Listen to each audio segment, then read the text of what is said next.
Fellas, say goodbye to Chuck Sherman the boy. I am now a man. I highly recommend you join the club. We are doing the wild thing all night. Acid house music. Hey, what's up, everybody? This is Sherm.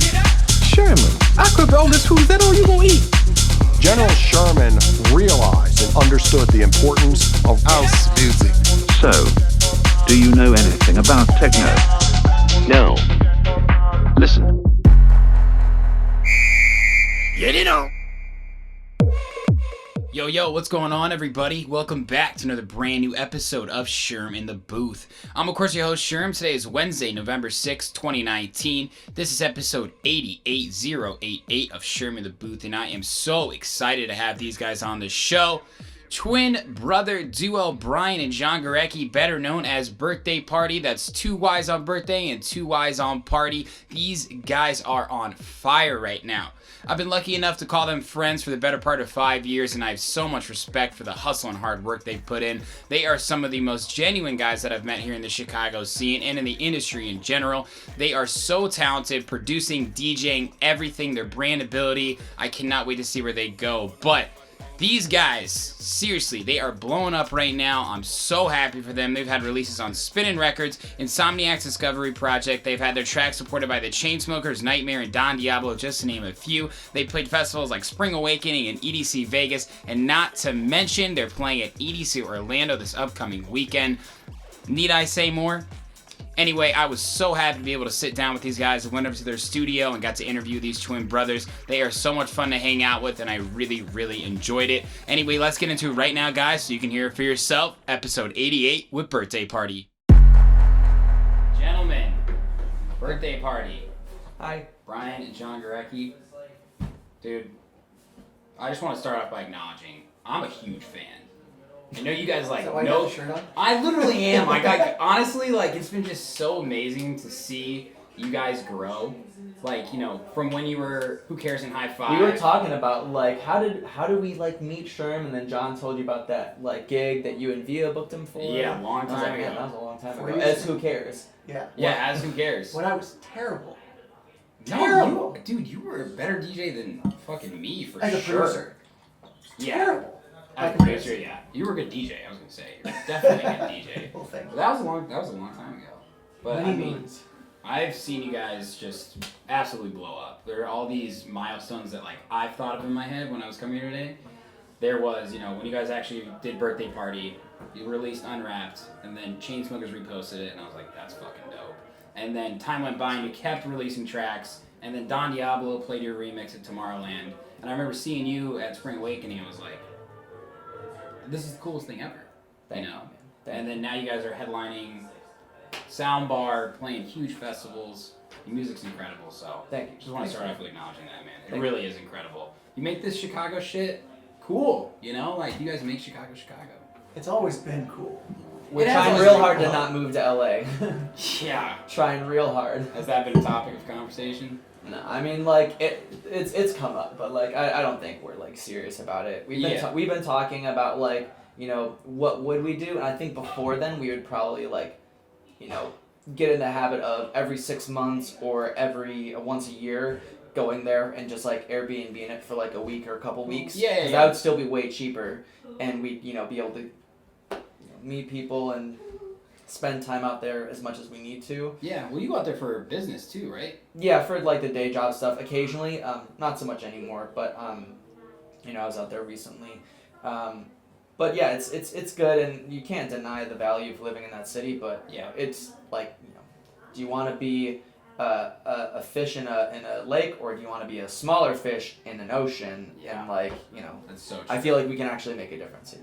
Yeah, I think the timing Do you want to will be be a big right. fish in a small pond, or do you want to be a big fish in a pond where Skrillex is another fish? Skrillex is another fish. No one's ever said it like that. That's a very good point. I mean, it's the city where you go to take it to the next level. It's where everybody lives, all the famous people. But, I mean, dude, you guys are Chicago guys. Like, you're born and raised here, right? Yeah. My Well, the dad- bubs. The Yeah. bubs. The boobs. The bubs. The burbs. bubs? The burbs. Yeah. We lived between the suburbs and Chicago our whole life. Yeah. even like we didn't even go that far for school. We went to like NIU, which is like 45 minutes out. Yeah. From where we grew up in Naperville. Yeah, but you're Chicago till you die. Yeah. It's in your Chicago. blood. It's in your blood.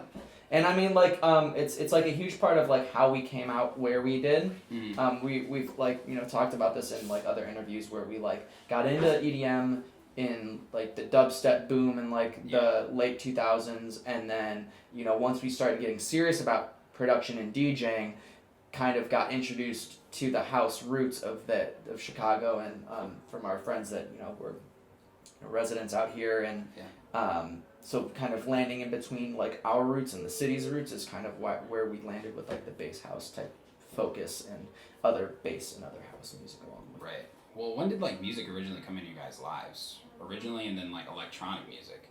We originally, I guess our first like real like getting involved in music, not just listening to it, was like, when we were 8 years old. We started playing the guitar like through this thing at our school. It was like in the mornings, like there was like an hour like class that we got signed up for, like playing classical guitar. Yeah.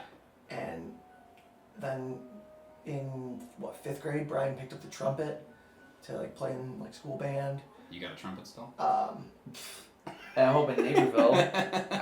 Still there? John's been trying to be like, yeah, dude, you should play on something. We were just listening to brass tracks earlier, and there's no way that my embouchure is like anywhere near what it used to be, and I just have no desire to do that. Like we incorporate brass type stuff and like But it's all sample. disco and funk stabs and stuff. Yeah. And I'm not gonna play the trumpet anymore. Well, like the rise of like dubstep was really big in Chicago and the Midwest, but I mean the late 2000s, like you said, and then early 2010, 2011. Is that when you guys like started going to shows? No, it took us a while to start going to shows. I think the first show I went to, like we got into it at like in like 2009, and then like the first show I went to was like late 2011. I went to some Bass Nectar show down in Bloomington. And I was even later than that. I think the first thing I went to was I was like maybe 20. And I went to Steve Aoki, who did like a free show to college near our cousin's house. It was weird. It was like Real Big Fish, Big Boy, and Steve Aoki. Big Boy. What the hell? At this free show at was it Northwestern or Northeastern? I don't know, some college up by like Evanston area. Yeah. And so my cousin, like we were at this family thing, and my cousin was like, yeah, I'm gonna leave to go to this concert. It's free, like, you wanna come? I'm like, who's playing? He's like, Real Big Fish, Big Boy, Steve Aoki. I'm like, yeah, let's go. Sure. Sounds a lot better than us sitting around here doing nothing. Yeah, of course. So we went to that show, and Yeah. it was all downhill from there. Yeah, seriously. Was there a moment where like you two started DJing together, or who really started getting into Well, EDM first? I guess one of the big reasons we DJ together is because Bryan bought the equipment and I was too poor to buy the equipment. And so we just kind of like have always been doing it together. Yeah. So like I was kind of leading in production in like the early days, and John was definitely leading in like the DJing. Let's be real, you're still leading. Shush. That's right. No, it's the gap is closed. But like I got like a Tractor S4. Yep. And like I wasn't like really messing with it much, and like John like would play with it on occasion, and then I think you played some college party where you like there was an S2 lying around. That was before you got your S4. That was before I got it. Okay. Somebody taught me how to DJ on this S2. Did you like tell me to get the thing? Yeah. Yeah. At this random party that I went to like right after like the summer after I turned 21. Yeah. And all my like friends that were there left me like and went to bars, and nobody told me my phone was dead. So like I'm just stuck at this party. I have no idea where we were supposed to be staying, and so like I'm just chilling there, and some guy like walks away from the DJ equipment, and I was like, can I like look at it, see like what you're doing? He's like, here, I'll like show you what's going on, and like wow. And he taught me how like the basics of DJing. Mm-hmm. We get like it seemed probably pretty weird at the time, but like having DJ'd as much as we have, we totally kind of get now why you just want to like pass the reins off to someone. Like it's just like whatever. Like okay, fine, Right. Once you've done it enough, you're like. Yeah. So we had this like means something to someone else more yeah, than it for just sure, mean, 100%. Yeah. So we've always we'd already been like working our way into production, and then this was like about the point where we had some stuff that like might have been playable. Yeah. I was still in like my big room phase at that point. That was like peak big room phase. Yeah. So that was like 2011, 2013, in between. 2013. Yeah. Yeah, 2013. Yeah. And then it was like right after we started like learning to DJ, we started working at this bar, and like they had like live DJs like Thursday, Friday, Saturday. Mm-hmm. We met so many people from this bar out at NIU. This is how we met people like the Porn and Chicken guys, Zonic, Good Sex, RV Mal and Alex Kisloff, who used to go by Audio Velocity. We met Anna Male, who we just played with. Yeah. We met briefly like Zebo. What was this place I don't called? know who else. Rosie's Roadhouse. It used to be called Rosie's Roadhouse. This is where Still around? I met Via. Really? Yeah. Wow. This is a fucking hot spot. It was crazy. That place, we owe our involvement in the Chicago scene to that place because, you know, meeting people like Zonic and the Porn and Chicken guys and Kings of Class, Tsunami and Bobby DeMaria. Yeah. Like these guys. Jesus, who that's are literally like the scene. Yeah. Yeah. The management that booked there really knew their stuff and they were really bringing like good house and other dance music out. And so, like, you know, we met all these people because we would all party at our apartment afterwards. Like, you know, we were bar backing and Like 7 after hours, just getting absolutely blasted. People would set up speakers and go. And so, like, that's kind of how we started building these relationships. Yeah, I think Jeff was one of the people that DJ'd until like what 8 in the morning. Oh yeah. Like He told that story when I had him on. Because I asked, I was like, when did you meet them? He was like, I was DJing and they came up to me and like, hey, you want to play a party? And he was like, yeah, I guess. Afters? I think that was the move, right? We would just say afters, either to like people or to like other people that were working afters. And like our spot was like always the place because they could trash it like a frat house and they couldn't care. That's amazing. And it was like right there. It was like a 3-minute walk, maybe. So you guys are still in college at this point then? Yes. Yeah. That was like our junior year, right? No, senior year? Junior. Senior. One of those. It would have been junior, but you graduated early, so you were leaving after that. I didn't graduate early. I graduated on time. No, you graduated. No, you graduated high school early. Well, a semester early. Yeah, that still counts. That's still. But that doesn't put me like a whole ass year ahead. Anyways, doesn't matter. You are a smart guy, that's for sure. Thank Both are smart guys. That's for fuck sure. When did you guys start producing? Like, when did you download Ableton? So Ableton came later. It was actually weird. So I was listening to this podcast the other day. This dubstep producer called Oliver's. Yeah. He's really sick. He really sounds like Disciple, but he makes like kind of like wubbier, like heavily influenced by like 2010, 2012 dubstep. Okay. But still like a lot. So he told this story, which is like hours to the T, and he said that he used to play in bands. We didn't play so much in bands like back in the day, but we played guitar. He played guitar. And he started recording on Acoustica Mixcraft, which is a free application, recording himself making guitar demos. Like I used to do like acoustic covers of instrumental covers of like emo tracks, like A Day to Remember. I have like A Day to Remember acoustic cover that's got like 60-something thousand plays on YouTube somewhere. It's floating around there. Are you kidding? I don't know, it's dumb. Holy So like shit. that, I did that, and then like that's where I got like the kind of like started recording and working into it. Made some like hip hoppy type beats in there, and then we got FL Studio, which we started with. Okay. And then it was only like in college that we moved over to Ableton. And I remember I was at some party. FL in college. Download FL like. Well, I guess it was like right after high school before we left for college. Yeah, I think so. And so like, you know, I remember being at some party and then I was talking with some dude about production, and the next morning I had a little sticky note that said Ableton on it. And I had it on my dresser. Oh my and god. And I just said Ableton, and I like, it was like my reminder to download it. And so that's like what got me into Ableton. So we made the switch, and it was like, oh shit, This is so stuff much easier. sounds better. And when did you get it? Or did you start in FL Studio too? I started in FL too. Well, I technically started in Cubase, like trying to record. Wow. Like, yeah. Yeah, I don't hear that one very It often. was not. I didn't fun. know that you did that. Learn something new every day. This is what we're here for. See, I'm Yeah. the man of mystery. But yeah, I started in Cubase, just trying to like record like guitar stuff. Like, Yeah. And then I tried FL like when we wanted to do like some hip hop beats, and like once we figured out like that VSTs were a thing, and like and just like not having to actually record the audio yourself, because that's miserable. And then once I was trying to like make dance music, and I tried making some mashups because Blau was like a huge thing. Yeah, that's true. Blau was huge. And you got big off SoundCloud mashups. Right? This came up recently. You could get famous off SoundCloud remixes. White Panda. White Panda. What was the other dude that was like a Cap Slap? Cap Slap was the other. Dude, we used to love them way back. He was a touring DJ. That's the shit that you would play at college parties. Yeah, dude. These mashups. We were in so much Cap Slap at frat parties. Lots. The spring break mixes, like Milk and Cooks had that spring break mix that was basically an extended mashup. Yeah. But yeah, continue. It's But, crazy though. I realized that the pitch warping in FL is terrible compared to Ableton, and because like you couldn't like, it wasn't easy. Like I couldn't just turn a knob like you can in Ableton. Yeah, God, it's crazy in Ableton, man.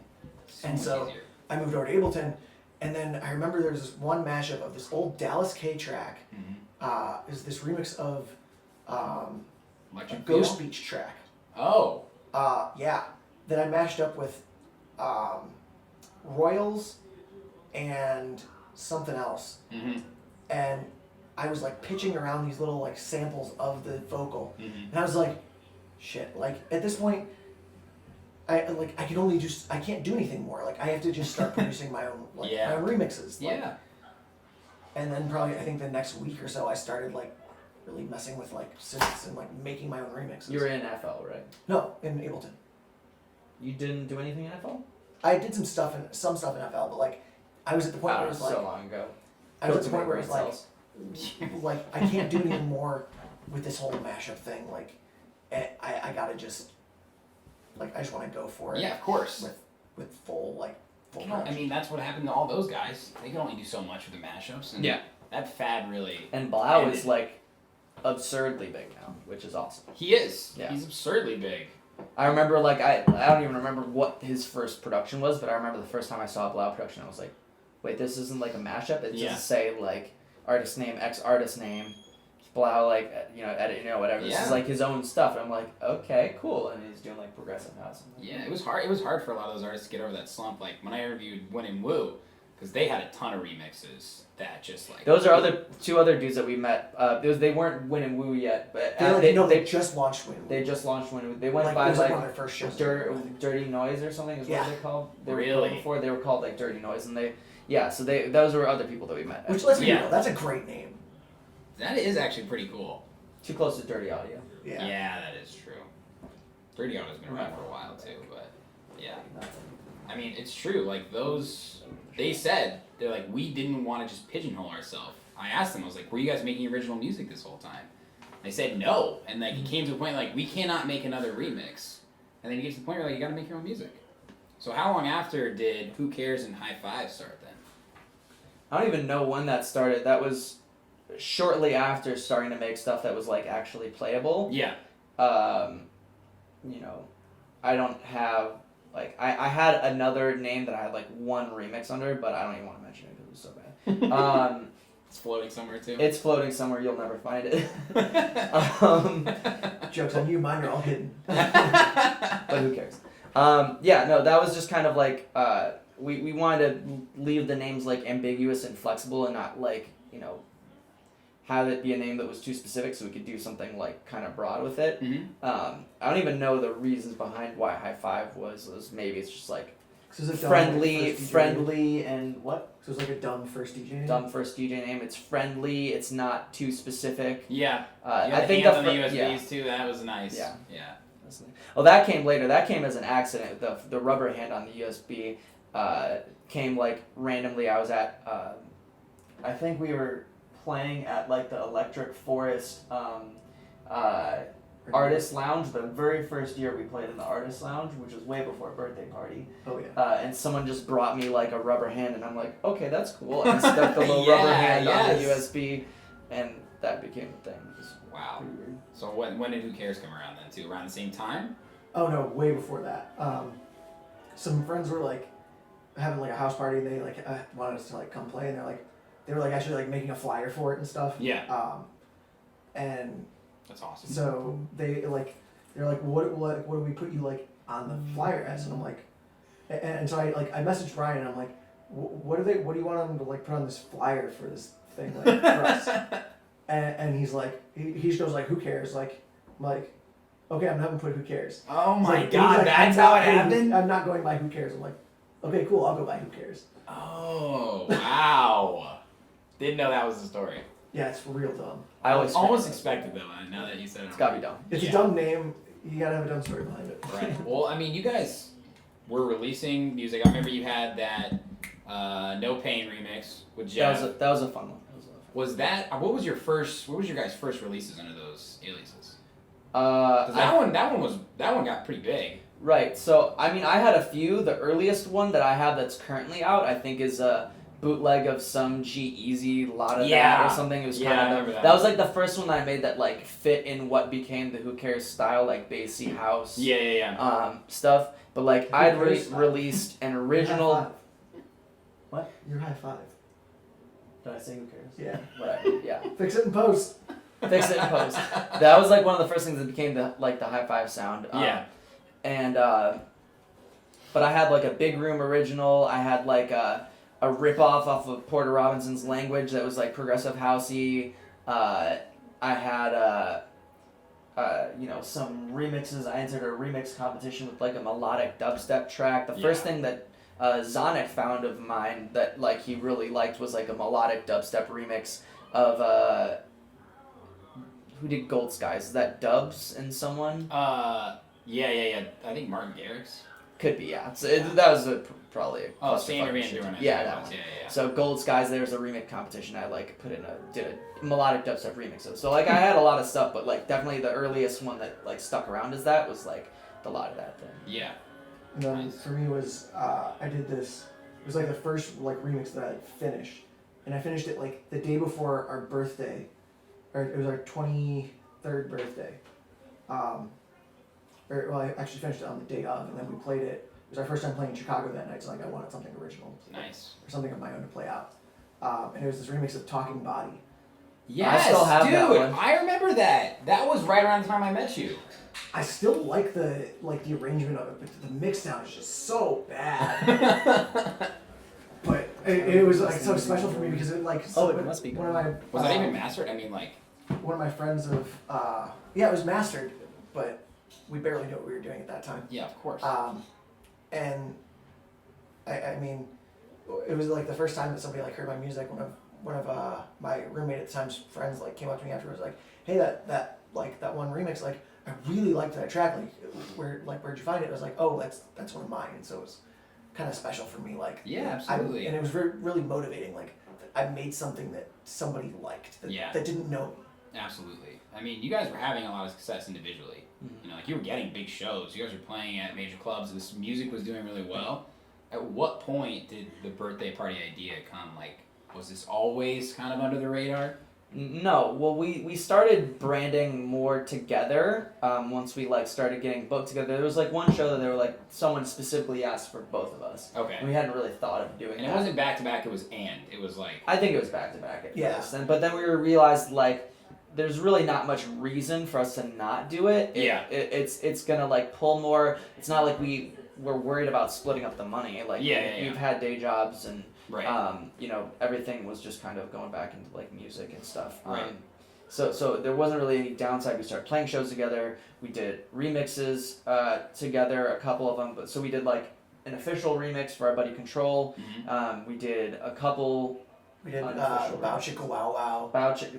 That one's just still blowing up on SoundCloud. It's got like 200,000 plus plays or something. It's over 200,000 plays. Ridiculous. By far our most successful track. I forgot about that. For some reason. That's crazy. And then we've got a remix of It's Going Down by Young Jock. Yep. That, dude, I remember that. I still have that on my USB. That's like on all of my USBs for sure. It's a diverse track. So we like play it out at the next festival. We were like starting to do this, and we like started like a couple more remixes, and we were like Okay, we just had a couple we had a couple like tracks just built up, and we were like, I don't know exactly what point it got, you know, we decided that we were gonna launch a project. Yeah. But we had so many songs built up, and we were like, what are we gonna do with these? When are we gonna put these out? And it just didn't feel right to put them out yet. They weren't like current songs, so we could wait on them. Right. And then I don't know, where did the idea? I know where the idea. Well, we kind of had this idea that we were gonna like do stuff together, and then like we landed on the name, and it was just like, all right. Yeah. And we got real serious about the productions, and like, and all of a sudden we had like all these tracks saved up, and we're like, okay, we need a plan. Yeah. And so we planned out like. I didn't release any music for it was like I think a day under a year. You were guys pretty radio silent, I remember. Yeah, because it was just like. Well, we were still annoying on social media, but we weren't like SoundCloud silent. Yeah. But we weren't like big things coming soon, like. No, not at until all. Like a few days before. I remember it launched, and it was just like the branding was great, like the pictures, the media, the music. I was like, holy fuck, this is what they. We thought we were gonna wear white for every show. That didn't happen. Yeah, then you became real DJs, and we were all black. Look at us. There's enough color. There's color in there. I see. Yeah, you're right. We got some white there. White's a color. Can't help it. Black's a color. Who did you guys? I mean, who helped you with this branding? Because like, it's so spot on. It's all us. It's Yeah, all we you. really Do you guys all- do the cover art too for every? Yeah. We do I do all of our cover, I thought all it of was our animated videos we do, Yeah. All of our merch. all of our merch. Some of our visuals we get help with. Our guy Rigo, he kills it. Mm-hmm. And obviously like after movies and stuff are our buddy Brandon usually. But yeah, like all the like logo design, like the whole visual aspect of the brand is all us, which kind of makes it a little more special because like Yeah. it's not like, oh, here's this brand that somebody made for us. It's like, Right. here's something that I've put like hours and hours in. Originally that logo was just gonna be a B and a P. And I was like, wait, but there's a gas company called BP. Like, Yeah. I can't do that. Right. But it's on like one email address that is like our like profile picture. Yeah. And I just haven't bothered to change it. Yeah, and we had the name Birthday Party. We've told this on like a million interviews, so we don't want to go like crazy into it. Yeah. But like the name Birthday Party came from like a friend that was like,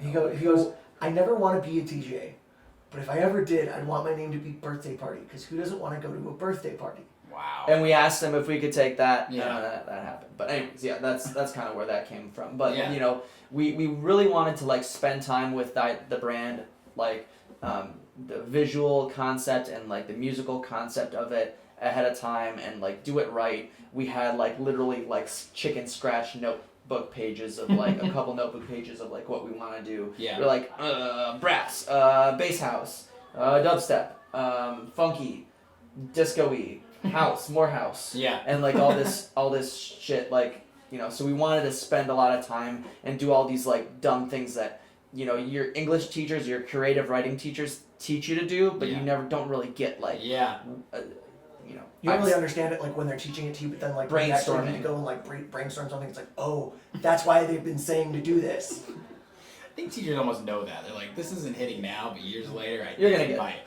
Years later, when you become an EDM DJ, Yeah, you're gonna need to do this. That's definitely on their minds. I mean, kids are younger and younger these days saying, I'm going to be a DJ, which is crazy, but... Ridiculous. I mean, it's no secret that you have to have a brand these days with music. Like, some people just have a brand, it seems, you know, and they can make it from there. But when you tie both together, it's an undeniable force. And you guys have, even though lots of different types of music, you know, dubstep, progressive, house, bass house, it's all within what seems to me like under one Birthday Party umbrella. Thank you. We've tried to keep it like very consistent with the sound of like Yeah. using common elements and like The remixes are what really draw people in, you know, like kind of regular people, I guess, you know, that like aren't huge fans of dubstep if it's just dubstep, you know. Like just the remix you just did, Pump Up the Jam. That was the That was Space a Jam lot. remix? Oh, Space Jam. Yeah, Yeah. Space Jam, sorry. Pump Up the Jam Fix it in was a while post. ago. Fix it in post.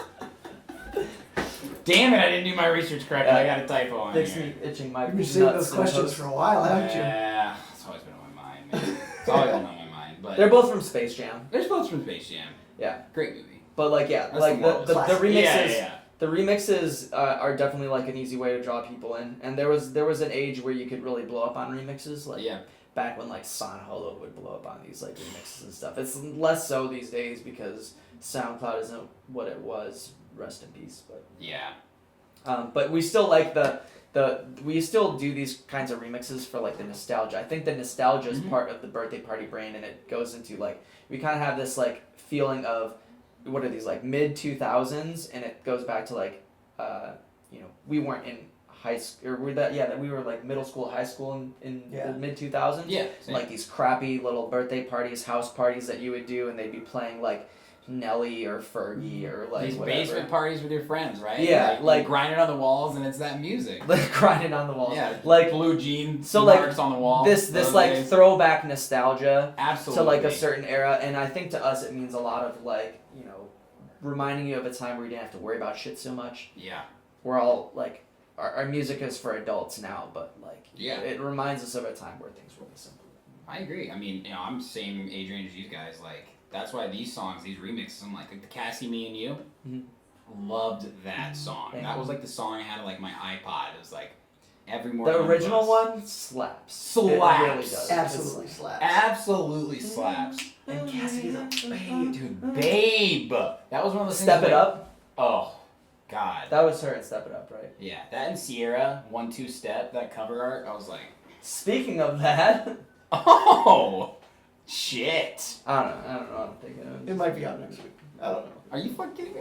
I don't know. I didn't know that. We're still finishing it. I don't know. There There might be a remix that might come out next week. This wasn't planned. I mean, so when you watched... Who told you? I know, and I swear, just I thought of it. You guys keep your shit pretty low-key, as far as I know. We would hate, like, it's so annoying when all the people are like, oh yeah, big things coming soon, and then like they don't do anything, like... Give like a big thing's coming soon, like once a year, even Or, like, maybe once every 6 months, Mhm. but like you don't, like... Like, every announcement does not need a big things coming soon, and every announcement does not need an announcement of the announcement, like We'll do more, like, ironic, like, here's us announcing an announcement to announce an announcement, like, ironic shit like that. Absolutely. Than, like, actually doing this. Like, and then usually it's like the next day we say something. It's not like, oh, yeah, next month I got something big planned, stay tuned. Like, nobody's gonna remember that. I hate Like, that. I don't have that kind of attention Shit span. like that ruins social media.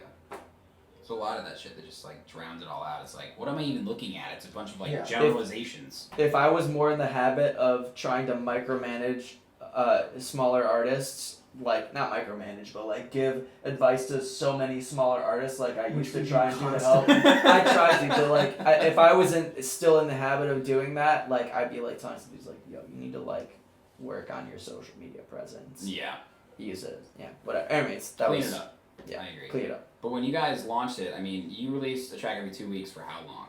A year. A year. A year. There might have been one where it was, like, 3 weeks or something. But then also we one were where all... dropped like 3 tracks in a week or something. Yeah, that was it. So did you... Or how no, many- so it was the 2 tracks in a week and then 2 official remixes on the same day. Yeah, that was fucking crazy.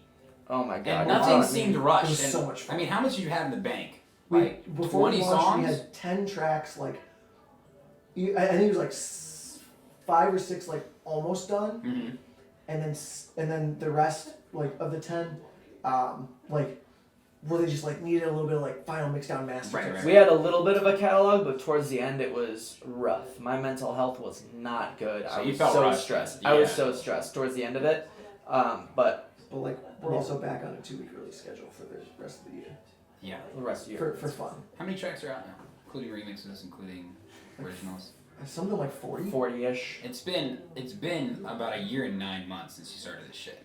So 36 maybe? Yeah, something like that. to release Sounds that right. many tracks is incredible. Thank you. It's It's been fun. we're trying to I mean, your guys' sets are all birthday party songs, like.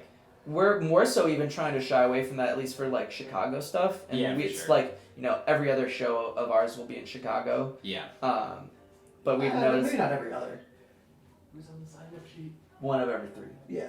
I mean, We'll be in Chicago, and we'll we're play- so like in Chicago, we're trying to play like more of like a curated show Mm-hmm. versus like if we're going out playing like a festival. Right. We're not going to not drop, like, We're not gonna all not the drop that all. we have. Right, of course. Like your Spring Awakening set. from this year was like a ton of unreleased tracks. Right. I think North Coast may have been more. No, so Spring was more original music. Yeah. But North Coast we had more original tracks, more unreleased tracks, less overall original music.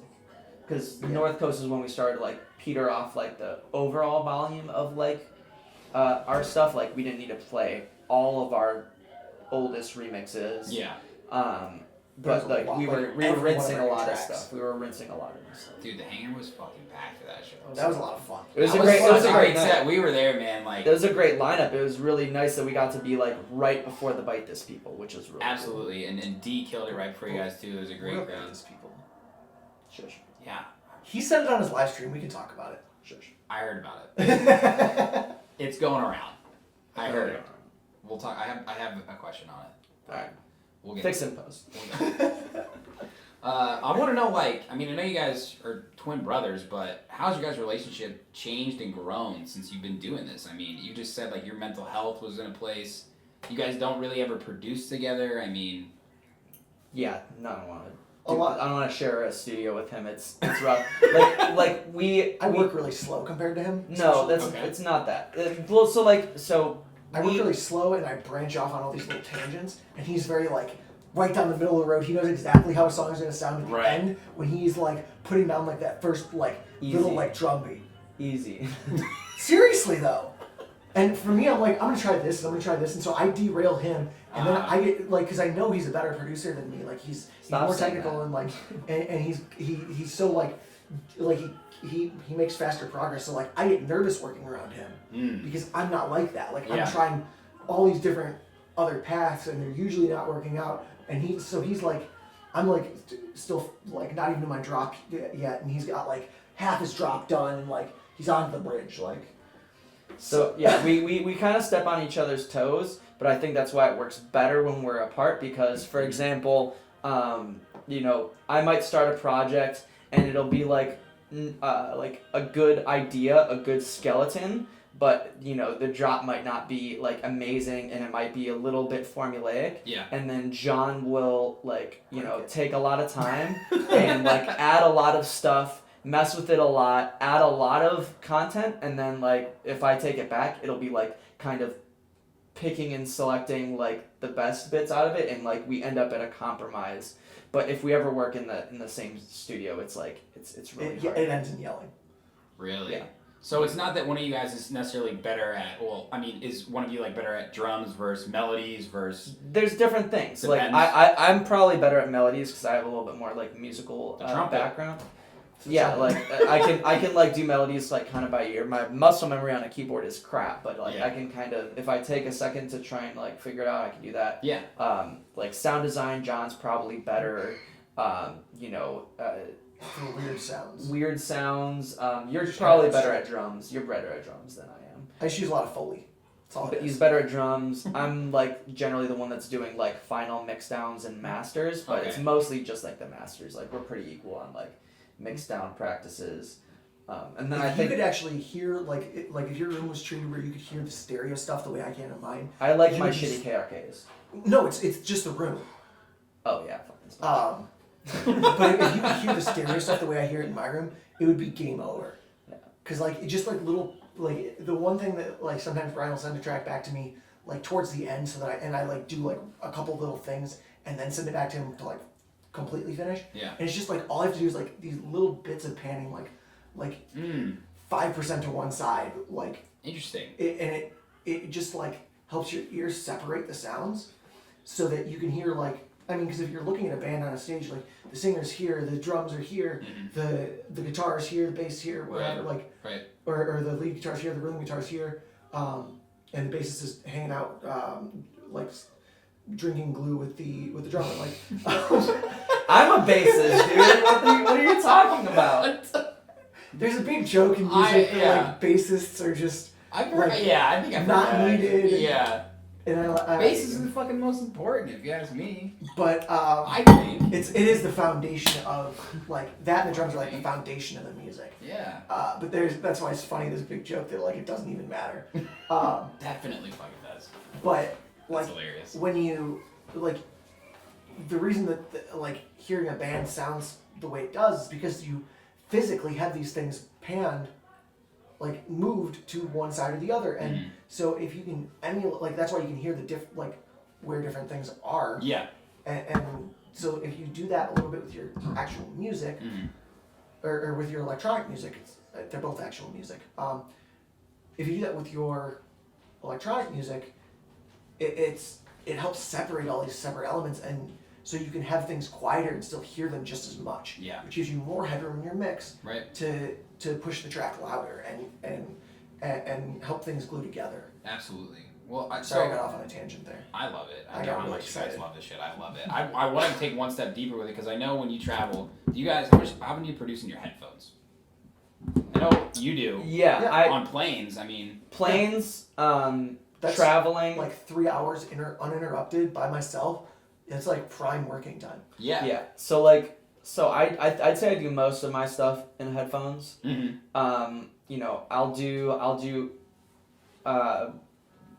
the full setup for like, you know, things that where it really matters, like stereo stuff. Yeah. Obviously to reference in on a different thing, but I'm just so used, and it's not the way that you're supposed to do it, really. I'm just so used to my crappy Sennheiser headphones. They're like $100 headphones, but I'm so used to them, and it comes out right. I mean, like, seriously. Skrillex made Scary Monsters and Night Sprites on, like, old iPod headphones, or I think the MacBook speakers. We had MacBook speakers. MacBook speakers. What? He made, yeah.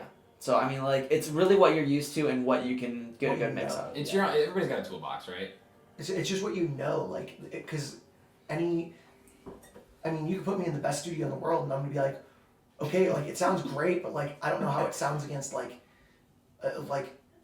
all of the music that I've listened to in my room, like, where I produce music and where I listen to music. Right. And so, like, what good does that do me if it's not, like, if I don't know, like, oh, this is good because it sounds like this, and because this, I don't know, this noisier track has, like, that same type of quality, and I know that their mix sounds are great.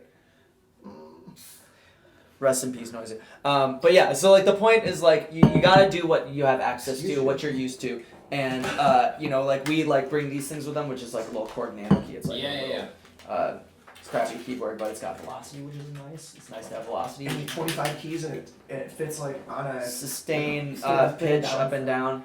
But like the point is you need to be able to have like what is gonna get you producing better. And I have friends that are not even like producing full songs, and yet they have like a studio, and I'm like, dude, that's sick that you're willing to take your whole, you know, you're willing to invest in yourself, and if you're gonna be in like a Fort Knox studio, like that's great that you're willing to invest in yourself, but you having this barrier of not being able to work in your home is a huge thing that's gonna prevent you from putting in that hour before you go to bed. You know, you're not gonna drive to your studio before you go to bed, before you go to work, but you know, I can wake up, if I wake up at 5:30 and like can't go back to sleep, or it'd be dumb for me to go back to sleep because I have to wake up at 6:30 anyways, I'll just pop over here and like start working, and you don't need to go through. So whatever's gonna get you working more is what you need, and for us it's frequently headphones. I think that's great advice. I mean, I didn't know that about Skrillex. That's not surprising, honestly. I don't know where this came from, so I don't know,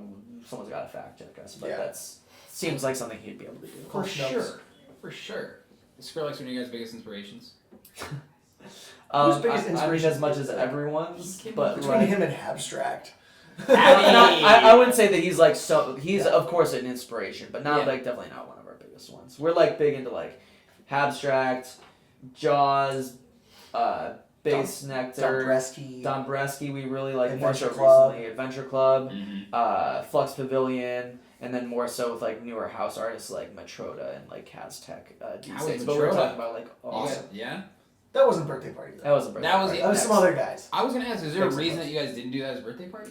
Yeah, we do Birthday Party or High Five and Who Cares for stuff that doesn't fit for either branding, budget, or radius of birthday party stuff. So if it's too close to a birthday party show, we'll take it as if they don't want to, you know, if they don't have the budget for a birthday party, or if it's just like not a good fit. Like you wouldn't want to open up as birthday party. Of course. Especially like when you're headlining the next week at Soundbar. Like you don't want to be like at doors at Spy Bar though. Like 8 days before. I mean, and we also just love DJing. Like, Yeah. it sucks to like have to worry about like a radius and like not playing somewhere too much to burn out your brand because like we just love doing it, and so sometimes it's hard for us to like just not do it.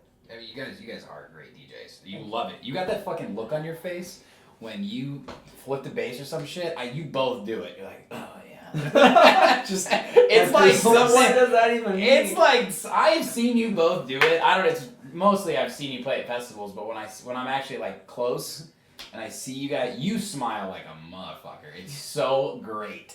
And So Brian's exactly. You gotta crowd encourage loves people it. if you're playing with someone and they're doing something that's good. You gotta be like, oh yeah, that's good, and like that's working really well. This is gonna be good. Like, Right. if you're doing like a drop stop and you see it's lining up right, Yeah. then you need to like acknowledge that, and Yeah. it's only gonna translate better if you are encouraging each other and like having Absolutely. fun while you do it. You guys like it's the thing, man. You got to be an entertainer, and if you guys are having fun, like Derek Carter, huge inspiration for me, like as a DJ's producer, Chicago guy, and he has this quote that he did recently, and it's like, if I'm not having fun, who the fuck else is having fun?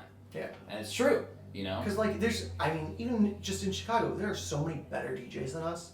There's like- so many DJs here, it's crazy. And Yeah. but like Technically better. technically better DJs than us, but like I don't even think that we're that good of DJs. we're really not. Like we're not doing anything special up there. It's like okay, we're gonna cut the lows on the track that we bring in, and like and then we're gonna bring it up slowly. You make it look good. And then like Yeah. and then The we'll like jackets. Yeah, it's the and then we'll just like jackets. hit the blowout like swap the bass, and then it's Yeah, like, yeah. and then like we're done. Like we Yeah. need a little reverb. Right. It's really Give not me a like little reverb. we're really not doing anything fancy. That's why the music production aspect is so important these days, because there For are so real. many DJs. For real. I can't tell you how many times I've given this advice and someone like hit us up on like Twitter, or even someone that we know personally on Facebook, and even if it's someone like that I know personally, if they say, yo, I did this mix, what do you think? Yeah. I'd be like, I don't even feel right giving opinions on this mix unless there's something like blatantly wrong, like they don't Okay. have a beat match. Right. If I can listen through, skip, give like 2 minutes worth of like listening, hear a few transitions, and I Yeah. can give you something, sure. Yeah. But I don't have the time to listen to whole 30-minute, hour-long mixes of all the people that hit us up, even if it is our best friends. And like, we don't necessarily value ourselves as DJs. Like, we can give you the basic stuff because we, know the basic stuff. Sure. We can give people advice for production, and even then it's like we can't really like take all feedback requests all the time. Yeah. But like we don't value ourselves as that good of DJs. We think that production has so much more value, and you won't plateau as quickly as you do with DJing. Yeah. So we'll always try and Not that DJing isn't a value. Like it's super valuable. Like as a performer, but As a like tastemaker, the whole thing. but you Like, like do you want to be like Zebo, or do you want to level off? Like Zebo went crazy with the skill level. Zebo's a DJ. producer too. Like True. his productions are True. great. But he really like broke the mold as DJing, and he doesn't play most of his stuff. He doesn't really play Yeah. a lot of his stuff in his sets. Then you get categorized as a DJ rather than a producer. Right. And then it's hard to get out of that. So, but he is a really rare case, and so we'll always tell people to start making music because there's plenty of DJs and not enough people making music for the DJs. There's no barrier to entry with like the XDJs these days. Like you can buy what is basically CDJs for $1,000 or whatever it is, and you can learn. You can learn record box. You can learn what the feel of CDJs is, and you can walk into the club, do this for 6 months to a year, have your tracks, work on it, and be good to go. Like that's not the same as learning how to produce and making your own sound. Like that can take years, Although the monetary thing, if you want to just bootleg everything, you should not bootleg software. But like people can get started for basically free if you want, Yeah. and you can even do it with free Illegal, DAWs, but free. free DAWs, free software, free Yeah. samples. Yeah. There's a even video of like some guys from Disciple. Like it was like Virtual Riot, I think Mode Step, Mode Step and and- Dodge and Fusky, and there's somebody. I think one other person. maybe the guy from Barely Alive, and they put a $200 computer together and used all free software and It was samples and like $200 for the computer The whole monitor, setup. the PC, the speakers, headphones. the keyboard, I didn't use headphones. like, and then free DAW, free synths. Right. Jesus. And they're like, okay, well let's make some dubstep on it. Yeah. And they're like, and it sounded like Rusko, like. Jesus. And this is in like an hour. Yeah, and I mean like this laptop was $800 and it's decent. It was $800 like used and it's decent. And I added some RAM, added an SSD and stuff. So like less like everything that you hear made off of Birthday Party. The one like half of Birthday Party music was made off a shittier laptop, which is even less expensive. And like so for the price of that, you can get everything that you need and more to produce. Right. And I think it's just like that. You actually need to teach yourself engineering and like music theory and like all this stuff. People don't really realize when there's the stigma of just pushing buttons. I agree. And the longevity is something that people don't think about too. It's fun to learn to DJ now and then play in the clubs and it's like get immediate your friends. gratification. It's immediate gratification. It's like I'm playing my first show at the bar. I mean, you guys like you were talking about earlier, like. Remember the first days, and I'm like, everybody's got to come, this is great, awesome. And then you keep doing it, and like that all originally just fades off, and then you're looking for the next thing. And I think that's why people don't last long as just DJs. And sometimes producers too, because this shit can take a long time. It can take a long time, but if you enjoy it along the way. I mean, we've been doing it like really actively for what, like 6 years? Yeah. But like we've been messing around with it for almost 10. Seriously, I mean, but look at you guys now, like, with all the productions, I think you guys are a perfect example. I mean, Spring Awakening, you guys are, played the main stage the first year, you just played the Equinox, right, last year, huge... Well, as Birthday Party, we played the Equinox both times. Right. But... Well, you guys individually played. He individually played, and then... Yeah. We played main stages high five. Yeah. Right, okay, right, yeah, you're right, I forgot. But still, I mean, you got to that point. Well, let's not forget... EDC Vegas, I mean, the Corona Electric Beat competition. Did that when feel does when does this podcast come out? When does this podcast? This next week. Next week, like what time? Whenever you guys need. I mean, we'll probably have it announced by then. So we're doing EDC Orlando next week. When did we spoil that to you? You told me. Yeah, well, it's like, I go, you guys free next Tuesday to me? You go, no. We're playing the Corona Electric Beach on the Friday, opening it up on Friday. Congratulations, guys. Surprise. Surprise. That's awesome. Hopefully they give us awesome. assets to announce by then, because we're trying to get that. But fix that in post. Fix it in post. Because we love the Corona. So yeah, we're doing that one too. I don't know where we just came on that topic, but I mean the shows. I mean, what did that feel like when I mean, you had a lot of great things going, but the EDC Vegas break. So did that feel like, oh shit? Like somebody, I forgot who it was. They like sent me the contest, and I was like reading through the rules, and I was just like, just not really thinking about it, like submit, put it in a draft, go. Yep. And then I shared it like, guess we're entering this competition. Or, yeah. It was like we're gonna annoy the crap out of our friends. Cool. We'll annoy the crap out of our friends. Yeah. Like whatever. You don't think. And then we started like looking at the competition. We were like, and there's like our votes just like, it like right after we shared it, like because I mean we've been so lucky to have the kind of support that we have with our friends and now fans like that have known that have found us through the internet or their friends. Yeah.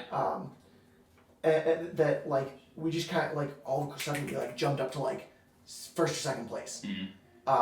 Which wasn't that, it was like 100 votes or something because it was like really early in the competition. Yeah, because there's a lot of like 1 to 5 that are all just right stacked on top of each other. Right?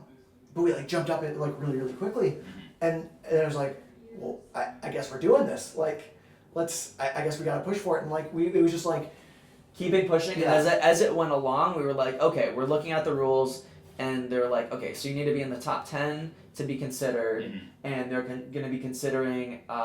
It's all the top 10 that are going to be considered. It's not necessarily who's no, they actually first. didn't put a number on it. Was it a mix and original track, No, or was it only the top music? 10. You could put in that, but we just knew historically they're going to want an artist. They're Every not going time. to want a radio DJ, some 40-year-old radio DJ douchebag. Put together the perfect 30-minute mix. Yeah. So like, we were looking at, and there was some like really fierce competition that we actually became friends with. Like after like these guys from Shout out Z&Z from Salt Lake City, we started talking because the homies. They were like really up there. I think they were. We talked. I think third. Yeah, and it was like we talked to like people deciding they were like close runners up or something. They hit us like Z&Z hit us up on Twitter like, yo, like we just want to like let you guys know we loved your tune like and like have you guys heard anything about like who the winner is? And we're like, no, we haven't heard anything either. Like and so we kind of made this pact like, okay, like if you hear something, like you tell us. Yeah, if you yeah, hear something, we'll tell you that. It took so long. It was like less than a week between when we found out that we were playing that and when we were like on the stage. I think it was 8 days. It was like the Thursday before. Oh no, before we Might left, have just before a week. Yeah. Just over a week. So we had 8 days to like figure out our whole like trip to Vegas, like get the time off work. They flew you out and everything though, right? Like Yeah, they flew us out, put us up. Like right. Originally we were supposed to like have shuttle passes, but like they put us in a hotel like really close to the raceway, which was actually kind of awesome. Nice. And so we just like it was like rather than being an hour drive back to the strip, it was like 20 minutes. Yeah. Maybe, Nice. which at 5:30 in the morning is amazing. Like 5:30 leaving the speedway, it's a 20-minute drive. And They had breakfast? after abstract, like Oh. your legs are sore. Yeah. Walk in. Dogs That, barking, that baby. abstract sunrise set though.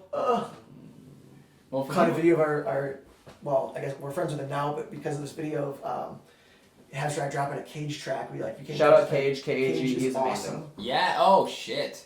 He's That- he's I got think I like the remember that releases video. on like Confession and like Gold Digger and Yeah, he's one of our favorite artists. But anyway, to play so out. Good for like him. we have this picture, and I posted on my like personal Facebook, actually I posted on Birthday Party's Twitter because we just wanted to like share. It was really cool, beautiful sunrise set of abstract. Obviously, we had a great view, and turning and the sun was coming up, and it was just like a really sick track. And then like he shared it, and so we got started talking about that. Anyway, so That's the point awesome. was like after 5:30 a.m. sunrise sets, you want to be close to the raceway and not have to course. do like an hour commute. Yeah, because for the people that don't know, it starts at like 8 p.m. or something. EDC 4 Vegas. p.m. Because It it's starts so at 4 p.m. because it's so hot though, right? Like that's why they have to Yeah. do it. Well, it used to be way worse when it was in June. Now it's in May, Right. and it's apparently a lot better. We never went when it was in June, but What a spectacle! I mean, seriously, guys. Like, it just that whole festival is just something else. yeah. The Like, scale of everything, like you don't realize how big everything is until we you didn't get really I know. understand. We didn't really comprehend the hype. Like it's not like we didn't get the hype, but Yeah. of course, like you hear there. Like the EDC lineup Vegas. is just insane. Yeah, It's you insane. hear the EDC Vegas and like you get it, but like you But you don't think, like, really the main stage is, like- comprehend it until you get there. You think like the main stage is like the size of like maybe Spring Awakening's main stage, like which is huge. Like Yeah. it's a great stage. I love the stage design this year on the main stage. Yeah. And shout out Spring Awakening. Yeah. But like you get there and it's like that would be like a small side stage maybe, or like one of the there's like two like huge stages at EDC Vegas, Mhm. and then there's like what 3 or 4 like mid-sized stages, and that main stage would be like a mid-sized stage, Wow. maybe half. just a like mid-sized if you've ever been to Vegas and you think that things are close, you're like, oh, it's only like 3 hotels oh away. let's just walk to the It's- Bellagio real quick and it's like a mile and a half. That's how EDC Vegas is. Oh, you end up walking Jesus. so much. That's what I thought first time I went to Vegas. I was like, hey, I hope walk EDC everywhere. Orlando is not that bad. That's gonna be big though. we already talked about it on this interview. Yeah, you're No, I know that. I'm just saying I hope it's not gonna be that bad. Well, But then, if it is, it's gonna be amazing. I mean, you It's gonna crushed that set so much they brought you back, right? You played on our car, the Icarus R car. Yeah, How was that? That was a lot of fun. What's like? Did they? So you're driving around? it we wasn't did not moving, play when It wasn't was moving. Okay.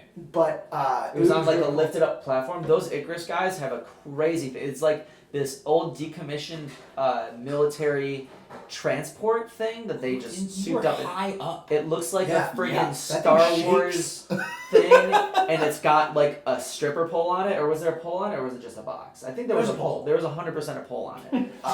We had these like teddy bears, like people dressed up in They had to be performing. Yeah, they were performers. That were like twerking as teddy bears on this thing and dancing on the stripper pole. Yeah. And the thing was shaking, and we had a crowd all around the set, which is really cool. Yeah. It was cool because like they told us when we got down, like, yeah, that was the earliest we ever had to like close stop letting people on the car itself. Wow. Because it got so packed. That's awesome. Which is like it's like a cool feeling, like because there's so many amazing artists playing. Right. And it, like even at the same time, there's like I can't remember who was playing, but it was like huge artists. Mm-hmm. And so it was cool like that. There was enough people at our set like that they couldn't let anybody else on, and like people Right. still like stayed around for it. That's what makes it so special, though, right? Yeah, People are there. it's still yeah. baffling to us like that we're able to like get the support that we do, and we're incredibly thankful for it. We're hoping for like a slightly bigger stage next year if we go, like maybe like Hopefully a they'll ask stereo us back. balloon. Hopefully. Well, yeah. I mean, we've been talking with the Insomniac people. I think that their brand is like a good fit for us. We are a good fit for them, and we're gonna hopefully try and release some more music with them. Yeah, the Discovery Project, right? You guys had that track that was released there. Yeah, the Get Down went on the Discovery Project. That was huge. Yeah, great track too. Like, thank you. Fucking funky. It had been a little while since I listened to it. I love that you guys didn't start the kick in the beginning until like after the first 8 bars or whatever it is. And you're just like, in the beginning, you're like, what's going on in this song? And all of a sudden, boom. I mean, it was such a fun. I think I wrote that track like on a flight, like it was just like I like found the sample and like chopped it up like on a flight. And it was like, oh, I only have like 2.5 hours because I'm flying to who knows where. Wherever. Like I only have 2.5 hours. Like I want to try and get something down, like and something that I can like take with me or like keep working on. And, it just ended up like working so well and. Did you write that with the intention to get released on that, or that was just? No, it's just we don't write music generally like with an intention to like release it with a certain group or like a certain label. Like we just write music that we like. Okay. And so it like whatever happens with it, great. Yeah. But it was just like I wrote this on a plane and then like landed, like exported it, sent it to Bryan, like, yo, what do you think of this? Like, and it just kind of like. So how did the Odd Mob remix come then? Like. We have been huge fans of Odd Mob for like 2014. We've been like playing out a song since then. Yeah. I mean, a Spinnin Records release. Come on. That was unexpected. We thought it was gonna be like Spinnin Deep, and then ended up like the day of we found out it was like on the actual main Spinnin label. Because we couldn't find the link. We couldn't find the SoundCloud link. We're like refreshing like Spinnin Deep. Like so we've been friends of with Odd Mob just over the internet for like a while. Yeah. We're hoping that he's gonna come through to Chicago sometime soon. So we'd been talking with Odd Mob for like a while. He's always fun, always entertaining. Where's he from? Cool. He's Australian. Okay. There's some ridiculous talent in Australia. Yeah. In Australia, there's something in the water or lack of this, but like, there's so many like awesome artists coming out of Australia. It's like, it feels like what, like maybe 1 1/4 artists like or 1 of every 4 artists like that's doing like really well is from Australia, right? Mm-hmm. There is 10% the number of people in Australia as there is in the U.S. There's only 30 million. Everybody lives on the coast. You can't live in that country unless you're on the coast. So he's really cool. We were close with him, and we've just been keeping in touch and sending each other tunes. And this is like a beautiful example of what we'll frequently preach, where opportunities don't come from networking; they come from relationships. And when you build genuine relationships that are mutual and with peers, you will get these opportunities that you don't even know about. Not Absolutely. That Odd Mob is really a peer. I mean, he's definitely a step ahead of us. I feel like we've interacted as peers. Yeah. Even though professionally, absolutely. Even though professionally we're not in the same tier as him. Yeah. It's not like we're hitting up like. I would say it's not like we're hitting up Jaws or Adventure Club, but like we do. We bother them a lot. Those are like our ones where we interact with them like professionally here and there, support here and there. Yeah. Label stuff, but like we are a little bit guilty of fanboying over these guys just because we've been fans for so long. And it's nice to like be kind of considered somewhere in the professional hemisphere as they seem to be. I mean, you've shook their hands, looked them in the eyes, right? Yeah. Yeah, they know who we are. Yeah, like, exactly. Like, I mean, like, even like on Jaws' live stream, he's like giving us shout outs and like. Oh, that was so cool. And like, so we were at North Coast, like walking into like catering. Yeah. Like, after our set to get some food and like, and my girlfriend turns to me and goes, "John, look who it is." And then like, because I was walking in late because I was talking to somebody, typical John. And she goes, "Look who it is," and I go. And I look up and Jaws just standing there and he just goes, "Hi." Oh my god. And so I go over and talk to him like, and I met him like one other time like at a pop-up shop he did. Mm-hmm. And it was like right after he like first supported our stuff in his radio show. And, yeah. And so he like knew who we were because one of the like admins, or actually all the admins for his Facebook group like always share our stuff in there and like they're super supportive. So he like lurks in there, so yeah, of course he'd seen it. He'd heard of us like, and so like it's one of those things like they know who we are. Yeah. But we're definitely not like anywhere near the same tier. But Right. Oddbob, on the other hand, like, we're near the same tier. Yeah, And we've been more interacting like I as can friends see for a his while Yeah. without any kind of expectation. And Right. the opportunity came up and he's like, oh yeah, we're doing a remix package for All Your Heart. And, we'd love to, he's like, I'd love to hear what you guys got. And it kind of just worked Show out me nicely. what you got. Edit that post. I mean, that's incredible. Seriously though, and it's crazy. Like when I went on Holy Shit, it was just like weird to talk to these guys, but you realize they're just like people. us. It's you always hear that. You get farther if you talk to them like they're just, like they're totally. people, and that's contradictory to what we said where we admit that we fanboy over certain people. But You it's something. kinda But got it's just to. them. Everybody Yeah. else we're treating normal. It is, yeah. Like I remember I talked to Camel Fat about Everton Yeah. soccer. They wouldn't stop talking to me. I was Talking like, about something other than production. Exactly. We love talking about production, but I can totally see why people that are doing it as a living. yeah, We're not to that point yet where if we're talking to producers, we'll talk about production. Right. But like these people, if you can find some Try common to ground not with talk them, about production.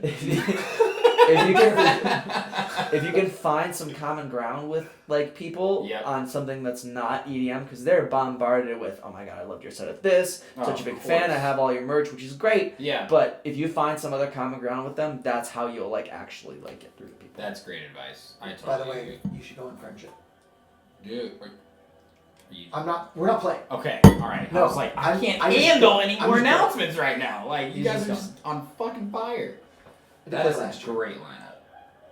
But- Seriously, Gary's on the fucking fire, Yeah. man. It's incredible, but It's like a perfect lineup for like me personally. yeah, right up your alley. It's a good. Maybe a little bit more dubstep would be nice, but like, Yeah.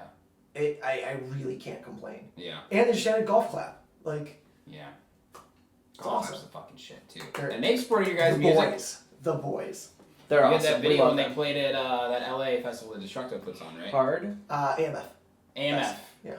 AMF, which was I was like, I don't think they play that one. They played Rewind. those guys are just like we just said. They're normal guys too. Yeah. They're normal guys. They're cool. super cool.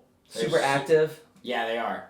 personable. They've got like a Facebook group that they're super involved in. Oh, I love that Their Facebook group is awesome. It is the best advice. I think I screenshot something to someone every single day. I'm like, hey, we need to remember this. Hey, this is great advice. Like, just It's all yesterday. killer he- production advice. They're one of the Yeah.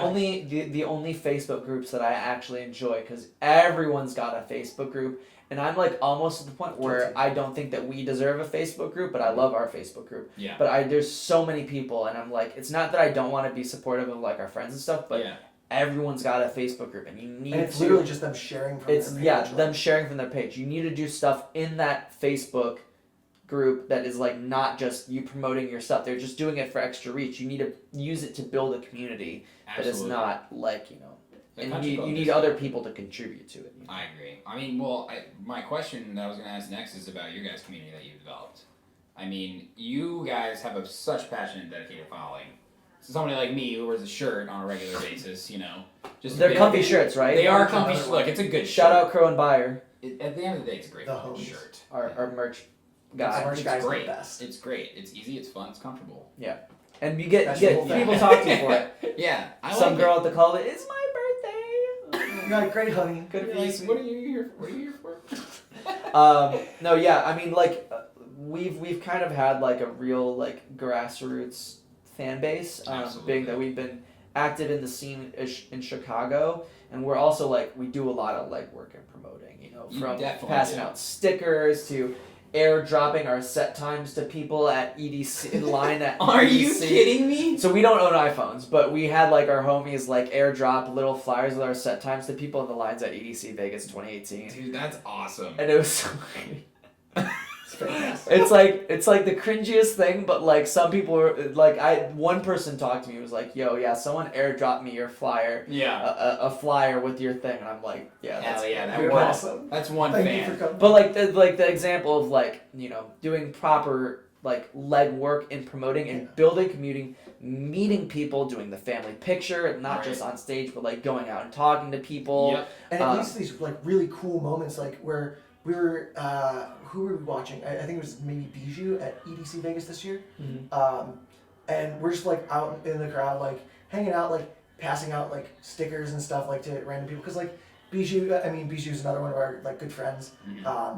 and we're like passing out stickers to people that that are at a set, like saying like, hey, like if you like this kind of stuff, like come check us out tomorrow, like or on Sunday. Real shameless. Yeah, You're real shameless. Fuck it, yeah. But you, at a point you have to be like just to get your name out there. Like, Yeah. And we're just passing out stuff and like, Are we talking about Rufio? no, this year, just This year. and so we go and talk to one guy and he goes, and we go like, hey, yeah, like if you like this stuff, and he's like killing it shuffling, and I go, I think it was me that talked to him, but I go, hey, like if you like this kind of stuff, like come check us out, like on Sunday we're playing on this art car, and he's like, oh yeah, sure, like what do you go by? And I'm like, we go by Birthday Party, and it's loud as shit. Yeah. So it's EDC Vegas. Yeah. And he can't hear me. Like I go like here, like and I give him a sticker. Yeah. And he goes, wait, your Birthday Party, and like so I ended up talking to this guy for like 20 minutes. Yeah. Like he like knew our stuff and like Wow. and like named off a bunch of tracks of ours and like he was already like planning on coming to see us. Like Holy shit. and it was just like some random person we met in the crowd. And it was super super cool. So, like, yeah. So being personable with people, being approachable, which I think approachability is a little bit part of our brand. Like, we're, I don't know, Well, some they're people just- are trying to we're be fans like first. everyone's trying to be all serious, all like cool, all badass, all hard, all Yeah. spooky. Yeah. And I think it puts up a little bit of a barrier to people. Mhm. And I know that there's a lot into that, and you know, we might not be able to maintain this level of approachability and accessibility to people if we continue to grow. Yeah, of course. But we'll try. like we're that's definitely what we've been doing so far. Building community with our Facebook page has always helped. You know, having friends that we regularly like go to shows, festivals with, Yeah. become like our biggest supporters, and then Yeah. we meet more people Yeah. that way. And then their Merch. friends, like they bring their friends around for some stuff, and we end up meeting them. And it's just kind of like that's how things like this grows. Like it's just friends. You don't really see too much of that in the city. I've found I think like the Axelon guys do a really good job of it. Yeah, they It do. helps that they work with Trinium. Yeah. I was recently surprised at this kid called Bass Ill at Spring Awakening. Mhm. His name's Luke, and he had a bunch of. He played the second stage, the Equinox stage at Spring Awakening. I think the day before we did, and I saw like a bunch of people with his shirts, and I was like, wow, like I'd known the kid, been acquainted with him, and like I hadn't heard too much of his music. I saw some of his set, and he had like a big crowd of people, a lot of people in his merch, and like you know, Awesome. people were really supportive. So like those two people, Corn and Chicken obviously, but they're not even like super like local feeling anymore. No, they're way beyond. but They've like just been doing stuff for so long. Yeah. Yeah, of course. So like there's not too many. Those are some good examples of other people that I feel like have been like actually really putting in the legwork Yeah. for this, and I don't see too much of that otherwise. From I agree. people. I agree. I mean, there's kind of the perception of DJs that. AO, AO. Great AO job. are also doing a lot of legwork. It's important. I mean, dude, you guys do a lot of different things, though. It's not just like being at the shows. I mean, you give feedback to fellow artists, which is really important. Your live streams, your merchandise, the experience, the pictures. I mean, you guys literally give out fucking earplugs.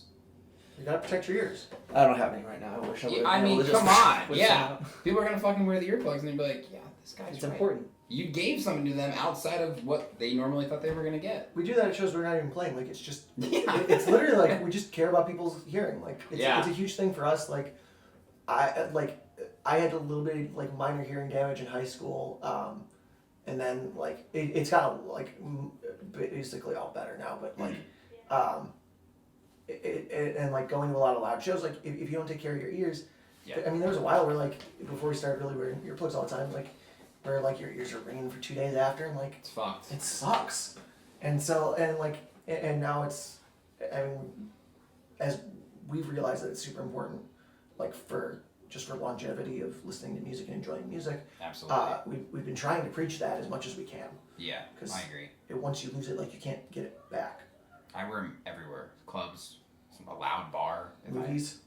Movies, Really? some movies, I almost had to do it. I saw the Joker in whatever. It wasn't IMAX. It was whatever Regal's version of the IMAX. Yeah, It that was loud, loud. actually. for me it was last Star Wars. Yeah. Yeah, you're right. That Dolby Atmos or whatever they do in like IMAX ones too, it's fucking loud and it like penetrates different parts of your ear. You're like, whoa. I didn't know I could hear that. Yeah, what the hell was that? But it's true. Thanks for considering everyone's hearing, guys, on behalf of society. But Someone's got to do it. someone's got to do it. More people. I wish they had them at the door of every club. 'Cause it's like they're like 20 cents. Like The cheap ones are the fucking Yeah, the 500 yeah. for God's sake. Like buy that shit in bulk, man. It's probably 5 cents each, maybe. oh no, like yeah. I mean, at the level we're buying like a couple hundred at a time. Yeah, of course. And it's like 20 cents. Maybe. Well, the ones that we have that come in a thing are about they're like 25 cents a piece. But like we could for sure if I was throwing shows, I would buy gigantic things of them and just give them out. Yeah. So like for like an $8 beer at the club, I can protect 16 people or 32 people's hearing. Yeah. Like, Wow. It's something that I like it's that. it's That's something way more worth it to me. I agree, it's a yeah. little bit of Come over. it's a little bit of compassion that could like go a long way, like and could make someone's experience, you know. Yeah. Oh yeah. Yeah. Anyways. I agree. It's the little things that count with the relationships with the fans. But one thing that I've been asking everybody is, we're going into a new decade. You guys, almost all this conversation has been about your guys' build up in the music industry over the past 10 years. What do you guys think the next decade holds for electronic music, dance music, whatever it might be? 2020 into 2030. I mean, first, drum and bass. Nice! It's gonna come back. Brian, didn't you just play a drum and bass show with Cam? Yeah, I'm doing another one tomorrow. Nice! We're playing me and Cam are playing back to back for the figure show Parking Garage Party in Elgin. Hell fucking yeah. That's where you play drum We and love bass. drum and bass. But no, yeah, drum bass and house Drum- are definitely House has been like on this. I mean, House has always been killing it, but like it's really like starting to, especially with like Chris Lake playing the main stage. Oh my god. Like that never would have happened a few years ago. Chami too, Mala. I Yeah. mean, those guys are paving the way. It's crazy. Yeah, and I've been seeing a lot of breakthroughs in writing electronic music. Mm-hmm. It's not just like making club bangers all the time. Yeah, like They're making songs. yeah. And tracks. There's going to be crossover from EDM and pop music. Mm-hmm. Which has been happening. Which has been happening, but people worrying more about not just like writing a banger, but writing a song that's going to resonate with people. Yeah. Instead of maybe chopping up some old disco record, maybe write a disco record and chop it up into your own stuff. Mm-hmm. Just Examples. chopping up a disco record. You might as well just at me. Like, shit. But yeah, I mean, like there's a lot of things like people that I think are really pioneering. Like for example, Pretty Lights. And this album was like what years ago? Color Map of the Sun. That was like 5, 6 I years watched ago. this. I watched this documentary so much. If you haven't seen it, the Color Map of the Sun documentary by I've Pretty not. Lights. You know Pretty Lights, right? Yeah, of course. So he built his sound by sampling soul and funk and like bluegrass records on vinyl. And he would take like breaks and little instrumentals, or if he got lucky with an acapella, and he would chop this stuff out of vinyl. And A Color Map of the Sun was an album where he basically created all this content for himself, and he went around and hired musicians and worked with musicians to basically on the fly write all these breaks and all these short, really sampleable. He basically made music for himself to sample and made a literal crate of like 16 records. 16 double-sided records, wax, that he then sampled and cut his whole record from, all original stuff. And then obviously like his crazy And then add like modular some stuff. modular stuff, yeah. But like, the whole idea of writing your own things to perform standard electronic music production sampling things is something that we're really working on too. Yeah. I agree. Not so much with live instruments yet, but we're like, writing our own stems to like chop up and use and that kind of stuff. I think, and to bring up Porn and Chicken again, when I had Fi on, I asked him that question, and he said live instrumentation, incorporated with DJing, like what Porn and Chicken are doing, basically, like. Yeah, anytime you can bring something live, it's more than just like some CD, like somebody with some CDJs. Yeah. Is always preferable, like, because it's just that extra like element and that extra musicality, like. Yeah. I mean, me and Brian have this joke, like, if we ever play like the main, like one of the 2 like huge stages at EDC Vegas, like that we'll each play like a live instrument for one song. Like Nice. And like for me, it's like I'll whip out like a guitar for like the solo on the Get Down. Like, Yeah. I'm gonna try and do a guitar, but we'll see. he wants to do a guitar or something. Like it's just like some like, and I mean, part of me wishes that we were more like that we were better live musicians. Because we're not bad, we're not great. We're probably terrible now, but like even at our peak, like we weren't great, but we were okay. But it's just that little bit extra that kind of takes things over the edge. I think it's what makes a lot of these house, like Gorgon City is an example I like to use. Oh, they're so good live. You know, they bring on multiple different live singers that travel with them. It may not be the original singers, but you feel like there. You know, it feels like church almost sometimes. Yeah. You know, and like seeing them play it live and like still drop some house, and you're like, this is the experience I'm looking for. And they're actually like using the synths and drum machines. And, like, it's just so I think they're super cool. They're next level. I think they're gonna be. They're already so on the rise, but people are gonna focus on writing music. I think. Yeah. Versus writing tracks. less so much the technology of it. So many bangers out there that so many people haven't even heard. And there's always gonna be someone that's better at sound design than you. That's Yeah. so true. I mean, like, and even with like Space laces. it just makes me want to cry. And Mephius. that to be just to kill myself. Like, it's like, but those names aren't even like for their quality. You would think that they would be as big as some of these other guys, but Once you get to a certain level, it's less about your raw talent and more about your marketing, your team, your budget. So exactly, yeah, it's so true. Who do you have helping you? But And so like to be, I mean, well, I guess along the same lines of like the technology like becoming less important, there are still some really cool like technological things that are coming out, like different plugins that are really like making production different and easier. more creative technology rather than sheer technology. And like